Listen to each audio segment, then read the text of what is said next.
Hello all, welcome to XandY Learning. കഴിഞ്ഞ വർഷം around ഈ ഒരു ടൈം ആയപ്പോൾ തന്നെ ഇന്ത്യൻ ഒളിമ്പ്യാഡിനെ കുറിച്ചുള്ള വീഡിയോ ഞാൻ ചെയ്തിട്ടുണ്ടായിരുന്നു. ആ എക്സാം പോയി അറ്റൻഡ് ചെയ്ത ആളുകളുമുണ്ട്. നമുക്കറിയാം ഇന്ത്യയിൽ തന്നെ one of the toughest examinations ആയിട്ട് നമുക്ക് ഈസിലി പറയാവുന്ന എക്സാമാണ് മാത്തമാറ്റിക്കൽ ഒളിമ്പ്യാഡ് എന്നുള്ളത്. ഇത് ഗവൺമെൻറ് നേരിട്ട് തന്നെ കണ്ടക്ട് ചെയ്യുന്ന ഒളിമ്പ്യാഡാണ്. അത് മാത്രമല്ല ഇത് ഡിഫറെൻറ്റ് സ്റ്റേജസ് ആയിട്ട് ഇന്ത്യയിൽ കണ്ടക്ട് ചെയ്തുകൊണ്ട് ഫൈനലി സെലക്ട് ചെയ്യുന്ന ഒരു ടീമിന് ഇൻ്റർനാഷണൽ ലെവലിൽ വരെ പോയിട്ട് 100-ൽ കൂടുതൽ രാജ്യങ്ങൾ പങ്കെടുക്കുന്ന മാത്തമാറ്റിക്സ് ഒളിമ്പ്യാഡിൽ പാർട്ടിസിപ്പേറ്റ് ചെയ്യാൻ പറ്റും.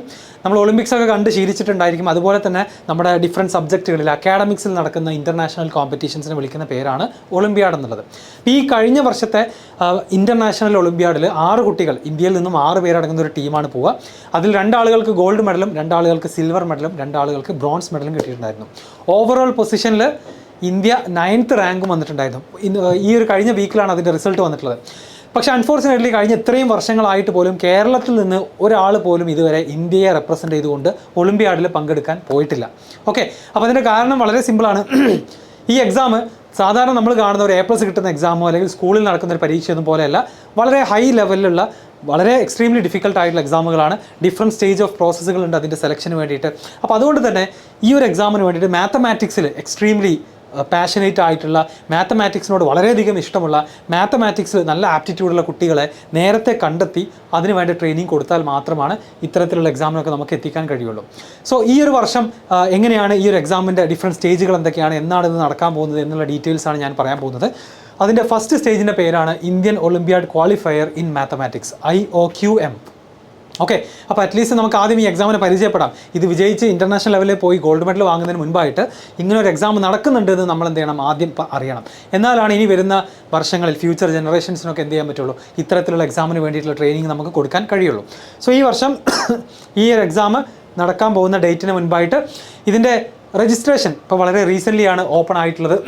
സോ സെൻറ്റേഴ്സിന്, എക്സാമിനേഷൻ സെൻറ്റർ നമ്മുടെ സാധാരണ നടക്കുന്ന എക്സാം പോലെ അത്രയധികം കുട്ടികൾ എഴുതാത്തത് കൊണ്ട് തന്നെ ഒരുപാട് എക്സാം സെൻറ്റേഴ്സ് ഉണ്ടാവില്ല. അപ്പം എക്സാം സെൻറ്റർ ആകാൻ താല്പര്യമുള്ള സ്കൂളുകളും മറ്റ് സ്ഥാപനങ്ങളൊക്കെ പോയിട്ട് ആദ്യം രജിസ്റ്റർ ചെയ്യണം. അതിനുള്ള ടൈം ഓൾറെഡി സ്റ്റാർട്ട് ചെയ്തിട്ടുണ്ടായിരുന്നു. അങ്ങനെ ഒരുപാട് സ്കൂളുകൾ രജിസ്റ്റർ ചെയ്തിട്ടുണ്ട്. ഇനി കുട്ടികൾക്ക് രജിസ്റ്റർ ചെയ്യാനുള്ള ടൈമാണ് 10th ജൂലൈ മുതൽ 5th ഓഗസ്റ്റ് വരെ. ഇത്രയും സമയത്തിനുള്ളിൽ നിങ്ങൾക്ക് രജിസ്റ്റർ ചെയ്യാം. നിങ്ങൾക്ക് സെൻറ്റേഴ്സ് പ്രയോറിറ്റി കൊടുക്കാൻ പറ്റും. അപ്പോൾ നിങ്ങൾക്ക് ഏറ്റവും അടുത്തുള്ള സെൻറ്റർ ചൂസ് ചെയ്യാൻ പറ്റും. ബട്ട് സ്റ്റിൽ ഞാൻ നേരത്തെ പറഞ്ഞ പോലെ നമ്മളൊരു നോർമൽ എക്സാം എഴുതുന്ന പോലെ തൊട്ടടുത്ത സ്കൂളിലോ അല്ലെങ്കിൽ നിങ്ങളുടെ പഞ്ചായത്തിൽ തന്നെ ഇതിൻ്റെ എക്സാം സെൻറ്റർ ഉണ്ടാവണം എന്നൊരു നിർബന്ധമില്ല.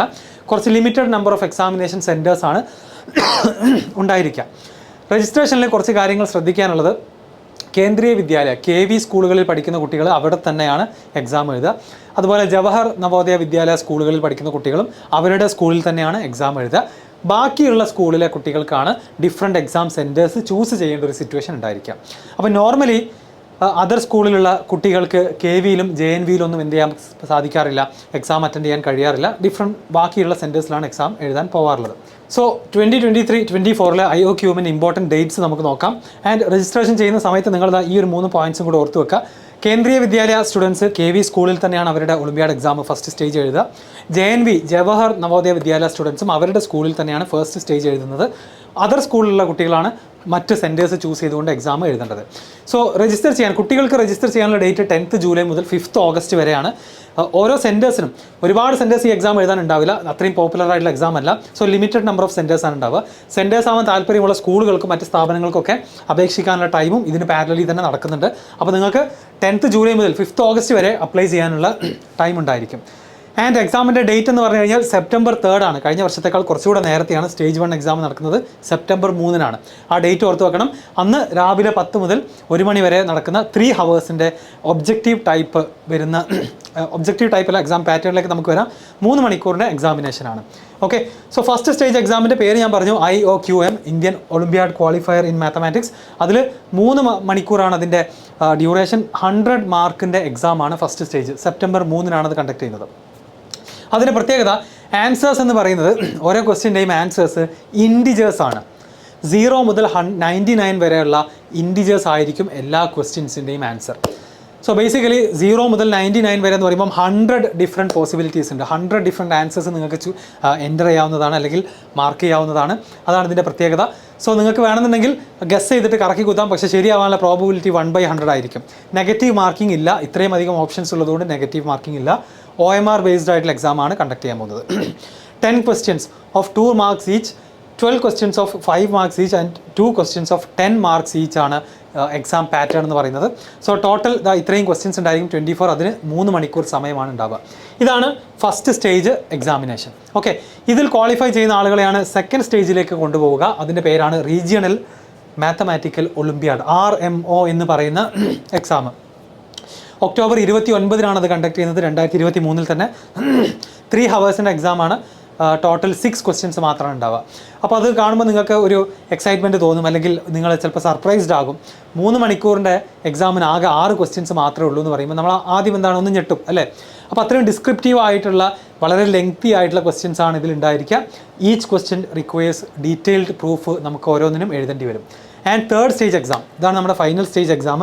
ഇത് ഇന്ത്യൻ നാഷണൽ മാത്തമാറ്റിക്കൽ ഒളിമ്പ്യാഡ്, ഇതാണ് ഗവൺമെൻറ് കണ്ടക്ട് ചെയ്യുന്നതിൻ്റെ final round. Indian Olympiad, Indian national mathematical Olympiad. അത് ജാനുവരി 21 കണ്ടക്ട് ചെയ്യുക, 2024. നെക്സ്റ്റ് ഇയറിൽ ജാനുവരി 21. 4.5 ഹവേഴ്സിൻ്റെ എക്സാമാണ്. 4.5 മണിക്കൂറാണ് എക്സാമിൻ്റെ ഡ്യൂറേഷൻ. അതിലും 6 ക്വസ്റ്റ്യൻസ് മാത്രമാണ് ഉണ്ടാവുക. സോ വെറും 6 ക്വസ്റ്റ്യൻസ് നിങ്ങൾ ആൻസർ ചെയ്താൽ മതി ആൻഡ് നിങ്ങൾക്ക് ഈ ഒരു എക്സാം ക്വാളിഫൈ ചെയ്യാം. അങ്ങനെ ഇതിൽ നിന്നും ഫൈനലി ക്വാളിഫൈ ചെയ്യുന്ന ഒരു ടീമിന് ക്യാമ്പുകൾ കണ്ടക്ട് ചെയ്യും, ഓറിയൻറ്റേഷൻ ക്യാമ്പുകൾ കണ്ടക്ട് ചെയ്യും, ട്രെയിനിങ് കണ്ടക്ട് ചെയ്യും. അതിൽ നിന്നാണ് ആൻഡ് ഫൈനലി 6 പേര് എന്ത് ചെയ്യാൻ പോകുന്നത്, സെലക്ട് ചെയ്യാൻ പോകുന്നത്. 6 ആളുകളെ ഇന്ത്യയുടെ ടീമായിട്ട് നമ്മൾ ഒളിമ്പിക്സിലേക്കൊക്കെ ടീമുകളെ സെൻഡ് ചെയ്യാറുണ്ട്, പല അത്ലറ്റിക്സ് സ്പോർട്സ് ഇവൻറ്റ്സിലൊക്കെ. അതുപോലെ മാത്തമാറ്റിക്സ് ഒളിമ്പ്യാഡിന് 6 പേരടങ്ങുന്ന ഇന്ത്യൻ ടീമിനെ ഇൻ്റർനാഷണൽ കോമ്പറ്റീഷനിലേക്ക് അയക്കും. ഓക്കെ, എലിജിബിലിറ്റി ക്രൈറ്റീരിയ വളരെ സൂക്ഷിച്ച് എല്ലാവരും നോക്കേണ്ട ഒരു കാര്യമാണ്. Students born between August 1, 2004 and January 1, 2011 ഈ ഡേറ്റുകൾക്കിടയിൽ ജനിച്ചിരിക്കണം എന്നുള്ളത് നിർബന്ധമാണ് ഈ വർഷത്തെ ഒളിമ്പ്യാഡ് എഴുതാൻ വേണ്ടിയിട്ട്. And studying in class 8, 9, 10, 11 and 12, 8 മുതൽ 12 വരെ പഠിക്കുന്ന കുട്ടികൾക്ക് same എക്സാമാണ്.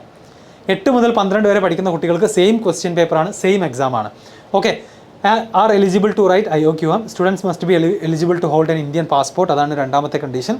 Students must be residing or studying in India, ഒന്നെങ്കിൽ ഇന്ത്യയിൽ പഠിക്കുന്ന കുട്ടികളായിരിക്കണം ഒക്ടോബർ 2021 ഓർ ഏർലിയർ, അല്ലെങ്കിൽ പുറത്താണെന്നുണ്ടെങ്കിൽ Indian syllabus, Indian school system follow ചെയ്യുന്ന സ്റ്റുഡൻസ് ആയിരിക്കണം. Student must not have completed class 12, അതായത് +2 കഴിഞ്ഞ കുട്ടികൾക്ക് എഴുതാൻ കഴിയില്ല. ഇപ്പോൾ 8 മുതൽ +2 വരെ പഠിച്ചുകൊണ്ടിരിക്കുന്ന കുട്ടികൾക്ക് എഴുതാം. ഇനി വിദേശത്തുള്ള കുട്ടികൾക്കും അറ്റംപ്റ്റ് ചെയ്യാവുന്നതാണ്, പക്ഷേ അവർ ഇന്ത്യയിൽ വന്നിട്ട് വേണം എക്സാം എഴുതാൻ. ഓക്കെ, ക്രൈറ്റീരിയ, ഇനി ക്വാളിഫൈ ചെയ്യാനുള്ള ക്രൈറ്റീരിയ, ആദ്യത്തെ എക്സാമിൽ എങ്ങനെ IOQMൽ നിന്നും RMOയിലേക്കുള്ള ക്വാളിഫിക്കേഷൻ എങ്ങനെയാണെന്ന് നോക്കാം. ഫസ്റ്റ് സ്റ്റേജ് എങ്ങനെ കിടക്കണം നോക്കണമല്ലോ. അതിന് അറ്റ്ലീസ്റ്റ് 10% നമ്മൾ എന്ത് ചെയ്യണം, സ്കോർ ചെയ്യണം. 100 ക്വസ്റ്റ്യൻസ് ഉള്ള ആ ഒരു എക്സാമിൽ 100 മാർക്കിൻ്റെ എക്സാമാണ്, 100 മാർക്കിൻ്റെ എക്സാമിൽ 10 മാർക്ക് സ്കോർ ചെയ്താൽ നെക്സ്റ്റ് സ്റ്റേജിലേക്ക് എൻ്റർ ചെയ്യുന്ന ഉറപ്പില്ല, but will be eligible. 10% mark score ചെയ്യുന്ന എല്ലാവരെയും അടുത്ത റൗണ്ടിലേക്ക് കടക്കില്ല, പക്ഷേ മിനിമം 10% വേണം. Okay, a student who has scored at least 10% of the total mark and enrolled for IOQM 2023 as a student of class 12 will be classified as category B student. അപ്പോൾ 2 category ആയിട്ട് കുട്ടികളെ തിരിക്കും. Okay, അതിലൊന്ന് 8 മുതൽ 11 വരെയുള്ള കുട്ടികളെ category A എന്നും 12ലെ കുട്ടികളെ കാറ്റഗറി B എന്നും സെപ്പറേറ്റ് ചെയ്തിട്ടുണ്ട്. അത് നിങ്ങൾ പ്രത്യേകം നോട്ട് ചെയ്യേണ്ട കാര്യമാണ്. ആൻഡ് ഫൈനലി കാറ്റഗറി A, അതായത് 8 മുതൽ 11 വരെയുള്ള കുട്ടികൾക്കുള്ള ആ ഒരു കാറ്റഗറിയിൽ നിന്നും 200 കുട്ടികളെ, ടോപ്പ് 200 കുട്ടികളെയാണ് നെക്സ്റ്റ് സ്റ്റേജിലേക്ക് സെലക്ട് ചെയ്യുക. അപ്പോൾ 10% ഒരു minimum ക്രൈറ്റീരിയയാണ്.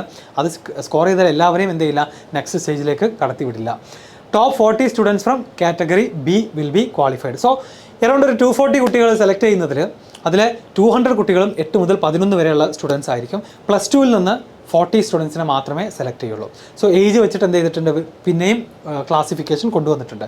5 additional girl students from category A, irrespective of the number of girls students qualifying in the top 200 from category A will qualify for RMO. So girlsന് സ്പെഷ്യലായിട്ട് 5 വേക്കൻസി എന്ത് ചെയ്തിട്ടുണ്ട്, അല്ലെങ്കിൽ 5 ക്വാളിഫിക്കേഷൻസ് ഗേൾസിന് അഡീഷണലായിട്ട് കൊടുത്തിട്ടുണ്ട്. ഓക്കെ, ആൻഡ് ഫൈനലി നിങ്ങൾക്ക് ഈ ഒരു exam എഴുതിയിട്ട് ഞാൻ നേരത്തെ പറഞ്ഞ അറ്റ്ലീസ്റ്റ് 10% നിങ്ങൾ സ്കോർ ചെയ്യുകയാണെന്നുണ്ടെങ്കിൽ നിങ്ങൾക്കൊരു പാർട്ടിസിപ്പേഷൻ സർട്ടിഫിക്കറ്റ് കിട്ടും. അത് തന്നെ ഒരു അച്ചീവ്മെൻ്റ് ആയിരിക്കും. സോ എല്ലാ ആളുകളും മാത്തമാറ്റിക്സ് ഇഷ്ടമുള്ള ആളുകൾ ഈ ഒരു ചാലഞ്ച്, ഈ ഒരു എക്സ്പീരിയൻസ് ട്രൈ ചെയ്യാൻ ഒന്ന് റെഡി ആവുക. It will not be an easy exam. അത് ഈസി എക്സാം ആവില്ല. നെക്സ്റ്റ് സ്റ്റേജിലേക്ക് പോകുമെന്നൊന്നും ആർക്കും ഒരു ഉറപ്പ് പറയാൻ കഴിയില്ല. ഇന്ത്യയിലെ തന്നെ വൺ ഓഫ് ദി ടഫസ്റ്റ് എക്സാമിനേഷനാണ്. പ്രീവിയസ് ഇയർ പേപ്പറുകൾ മറ്റ് കാര്യങ്ങളൊക്കെ നമുക്ക് റെഫർ ചെയ്യാൻ പറ്റും ഈസി ആയിട്ട്. ഇതിന് വേണ്ട ക്ലാസ്സുകളൊക്കെ നമ്മുടെ XandY ലേണിങ്ങിൻ്റെ ചാനലിൽ സ്റ്റാർട്ട് ചെയ്യുന്നുണ്ട്. സോ നിങ്ങൾ റെഡി ആണെന്നുണ്ടെങ്കിൽ ഈ വീഡിയോയുടെ കമൻറ്റിൽ നിങ്ങൾ അറിയിക്കണം. നിങ്ങളിത് എഴുതുമെന്നുണ്ടെങ്കിൽ ചെറിയൊരു ഫീസ് കൊടുത്ത് എല്ലാവർക്കും അപ്ലൈ ചെയ്യാവുന്നതാണ്. ഓക്കെ, സോ ഇത്തരത്തിലുള്ള പെയ്ത്തിലുള്ള കുട്ടികളൊക്കെ സ്റ്റാർട്ട് ചെയ്യുകയാണെന്നുണ്ടെങ്കിൽ ഒരു 2 or 3 ഇയേഴ്സ് കൊണ്ട് ഈ ഒരു എക്സാമിൻ്റെ പാറ്റേണും മറ്റുമൊക്കെ മനസ്സിലാക്കിയിട്ട് നമുക്ക് മേ ബി ഫസ്റ്റ് സ്റ്റേജൊക്കെ എന്ത് ചെയ്യാൻ പറ്റും, ക്രാക്ക് ചെയ്യാൻ സാധിക്കും. അതൊക്കെ ഒരു വലിയ അച്ചീവ്മെൻറ്റ് തന്നെയാണ്. വളരെ ചുരുക്കം ആളുകൾക്ക് ഇന്ത്യയിൽ സാധിക്കുന്ന അച്ചീവ്മെൻ്റ് ആണ്. അത് നിങ്ങൾക്ക് ഈസിലി പ്രൗഡായിട്ട് തന്നെ നിങ്ങൾക്ക് എല്ലാവരോടും പറയാനും പറ്റുന്നതാണ്. സോ ഇതിന് വേണ്ട എല്ലാ ലിങ്കുകളും, എങ്ങനെ രജിസ്റ്റർ ചെയ്യാനുള്ള ലിങ്ക്, പ്രീവിയസ് ഇയർ പേപ്പേഴ്സിൻ്റെ ലിങ്ക് എന്ന് തുടങ്ങിയ എല്ലാ ലിങ്കുകളും ഡിസ്ക്രിപ്ഷനിൽ ഉണ്ടായിരിക്കും. ഈ എക്സാമിനെ കുറിച്ച് കൂടുതൽ ഡൗട്ടുകളോ മറ്റു കാര്യങ്ങളോ ഉണ്ടെങ്കിൽ നിങ്ങൾ കമൻറ്റിൽ അറിയിക്കണം. ആൻഡ് ഫൈനലി, നിങ്ങളുടെ പരിചയത്തിലുള്ള മാത്തമാറ്റിക്സ് ഇഷ്ടമുള്ള മാത്തമാറ്റിക്സിൽ നല്ല എക്സ്പേർട്ടുകളായിട്ടുള്ള നിങ്ങളുടെ ഫ്രണ്ട്സിനും ക്ലാസ്മേറ്റ്സിനൊക്കെ വീഡിയോ ഷെയർ ചെയ്ത് കൊടുക്കുക. ഓൾസോ നിങ്ങളുടെ പാരൻസിനും ടീച്ചേഴ്സിനും എന്ത് ചെയ്യുക പറ്റുമെന്നുണ്ടെങ്കിൽ നിങ്ങൾ ഷെയർ ചെയ്ത് കൊടുക്കുക. ഓക്കെ, ബാക്കി കാര്യങ്ങളൊക്കെ നമുക്ക് ഇനി വരുന്ന വീഡിയോസിലൂടെയും ലൈവ് ക്ലാസ്സിലൂടെയും കാണാം. അപ്പോൾ നിങ്ങൾ കൂടുതൽ ഡൗട്ടുകൾ ഉണ്ടെങ്കിൽ ചോദിക്കാം. Good bye.